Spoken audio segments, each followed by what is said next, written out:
Olá, eu me chamo Neg e esse é um resumo do anime. Dandadan. Ayase, Okarun, Aira, Crane e Seiko estão comendo soba. Ayase pergunta a Aira se ela a odeia por ter jogado uma bacia nela e se desculpa. Ela também manda a garota se desculpar com Okarun. Aira responde que não a considera sua inimiga por causa de uma bacia, mas porque ela é um demônio. Ayase retruca que não é um demônio e que é muito chato ela ficar enchendo ela com esse mal entendido. Aira então pergunta o que Okarun é, já que ele ficou igual a um demônio na luta contra Silk, sem contar que nunca que Seiko é a avó dela. Muito bonita e jovem demais para isso. Seiko diz que Aira é uma boa garota e Ayase é um demônio. Aira conclui que Okarun e Seiko são demônios e Ayase é o chefe e que eles querem dominar o mundo. Ayase não acredita no que ouviu. Ela e Aira começam a discutir com o soba na boca. Aira finaliza dizendo que foi escolhida para defender a paz no mundo porque ela é linda, pega suas coisas e se despede. Ayase manda ela voltar, pois não acabou de falar com ela. Seiko dá boa sorte para a garota e quer para acabar com Ayase. Aira volta e pergunta por que Okarun, apesar de ser um demônio,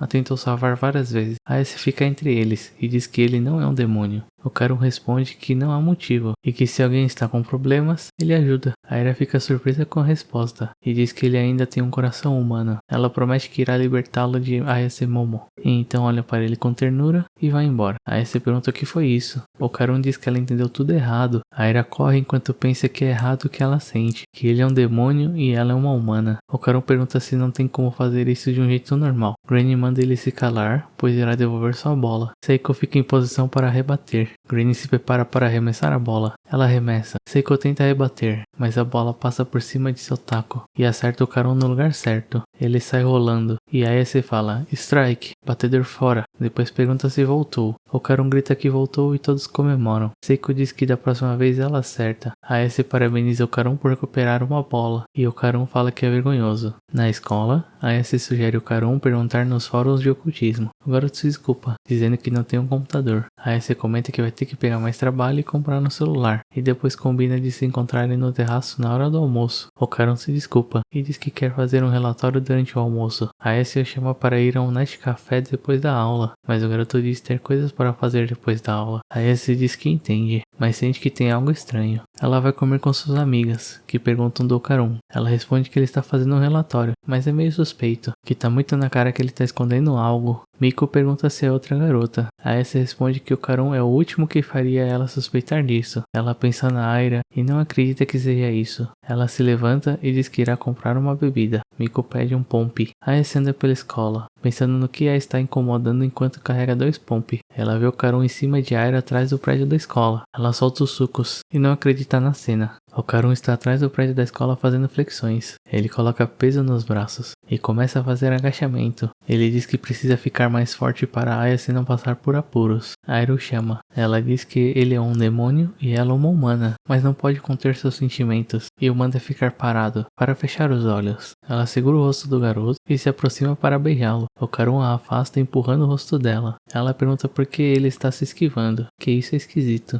Ele responde dizendo que ela é esquisita. Aira diz que quando se declara seu amor, precisa beijar a pessoa, que é o que está escrito no livro, que é a responsabilidade do cara de aceitar a declaração. Okarun pergunta o que ela usou como referência. Ela responde que estava na biblioteca do seu pai. Okarun fala que isso é completamente diferente e pergunta por que parece que ela não tem noção alguma de relacionamento. Aira tenta agarrar o garoto. Ele fala que uma menina popular não deve estar fazendo isso. Aira manda não igualar popular com romance e que ela tem noção sim, mas só não sabe como é. Okarun retruca dizendo que isso que significa não ter noção e que no momento ela está totalmente errada. Aira diz nunca ter se sentido assim antes e quer se declarar. Okarun pergunta se ela ficou doida enquanto segura o rosto da garota. Aira passa a perna nele e ambos caem, Okarun por cima. Ela fecha os olhos e se prepara para beijá-lo. Ayase vê Okarun e Aira. Okarun tenta se explicar e Ayase fica irritada. O garoto fala que ela entendeu errado. Ayase lembra que ele falou que ia fazer um relatório, mas estava se agarrando com Aira, que ele tirou a jaqueta e estava até suando. Ela pergunta dos negócios nos pulsos dele, se é fetiche. Okarun diz que há motivos para isso, mas Ayase fala que já está bom e continua andando. No laboratório, o professor passa um vídeo explicando sobre a lacraia do mar e seu forte soco debaixo d'água. Ayase fica passando uma régua no aquário da lacraia do mar, que dá um soco e racha a régua. Aes olha para a régua quebrada e vê Ocarum e Aira. Ela se levanta, dá uns socos na sua cara, se desespera e volta a afundar na mesa. As amigas dizem que ela foi possuída pelo espírito de uma lacraia do mar. Ocarum fica malhando durante a aula e decide ficar mais forte sem dar desculpas. Subitamente, o chão está coberto de água e não há ninguém na sala. Ocarum ouve um grito. Ele sai da sala e se encontra com Aira. Ela pergunta o que está acontecendo e se é coisa da Ayase. Ocarum pergunta da Ayase. Ele vai até a sala dela, mas estava vazia. Depois pensa que já sentiu essa sensação antes. Ayase tenta abrir uma janela, mas ela está trancada. Ela nota que a água está subindo. Ela se pergunta o que houve com Ocarum, mas fica irritada ao pensar nele. Ela ouve algo no final do corredor se aproximando. Uma criatura com um pescoço longo e cabeça parecida com um dinossauro. Seus olhos brilham na escuridão. Ayase estava escondida no laboratório. Quando ela tenta dar uma olhada, seu pé faz uma ondulação na água, que chega até a criatura. Sua pele começa a se abrir e uma iluminação amarela surge. Essa abertura vai até a base de sua cabeça. Cada passo que o monstro dá, uma onda chega aos pés da Ayase. Ele aproxima sua boca da água, que começa a borbulhar. Ele solta algo de sua boca. Seu olho se protege com uma retina, e o que ele soltava pela boca se condensa até formar um feixe verde. Ele então levanta seu rosto e o laser corta o corredor, e depois as paredes. Após soltar o laser por alguns segundos, seu corpo se fecha. As salas foram cortadas ao meio. Ele se vira e vai embora. Ayase estava abaixada e se pergunta onde Ocarum está. Aira pergunta o que foi esse som, e Ocarum diz que parece ter sido uma explosão. A garota pede para ele explicar a situação. Ele fala que algo parecido aconteceu no passado. Ela pergunta o que eles fizeram. Ocarum responde que derrotaram o alienígena e as coisas voltaram ao normal. Aira pergunta se alienígenas existem. O garoto responde que sim, que são piores que yokais. Ela pergunta o porquê deles estarem atacando. Ocarum diz que eles estavam coletando órgãos reprodutores humanos. Algo chama a atenção dele. Uma criatura humanoide com luvas de boxe estava em posição de luta, balançando seu corpo. Ele avança enquanto fala Chiquitita e tenta dar um uppercut, mas Ocarum pula para trás. Ele havia se transformado e estava com Aira em seus braços. Ele a coloca no chão e manda ela dar o fora. O humanoide se prepara para atacar novamente. Uma forte pressão empurra Ocarum para o chão, desfazendo sua transformação. Os sepoianos surgem. Aira mostra a cruz e manda eles saírem de perto do Ocarum. Um dos sepoianos usa seu poder e manda Aira para longe. Ele fala que havia ajustado o espaço para apenas quem tem alta espiritualidade pudesse entrar. Outro pergunta se foi defeito do dispositivo. O terceiro diz que vieram porque querem a banana do Ocarum. O garoto se pergunta por que todos querem sua banana. O sepoiano responde porque ele é bom, que ele tem um poder que vai além da tecnologia deles. Eles querem as habilidades dele, querem fazer experimentos e transplantar suas habilidades neles. Ocarum diz que é o poder de uma maldição. O sepoiano pergunta que tipo de condição de banana é essa. Ocarum pensa que não consegue se transformar, pois é parecido com quando Ayase suprime a maldição. Ele começa a ser levantado. Os sepoianos se preparam para começar a operação. Um deles fala que irão cortar a banana dele primeiro, e Ocarum começa a se agitar dizendo que só tem uma bola. Alguma coisa se enrola nos sepoianos, e algo surge no meio deles, girando. A Aira, transformada, aparece e manda eles soltarem Ocarum. E esse foi o episódio 8.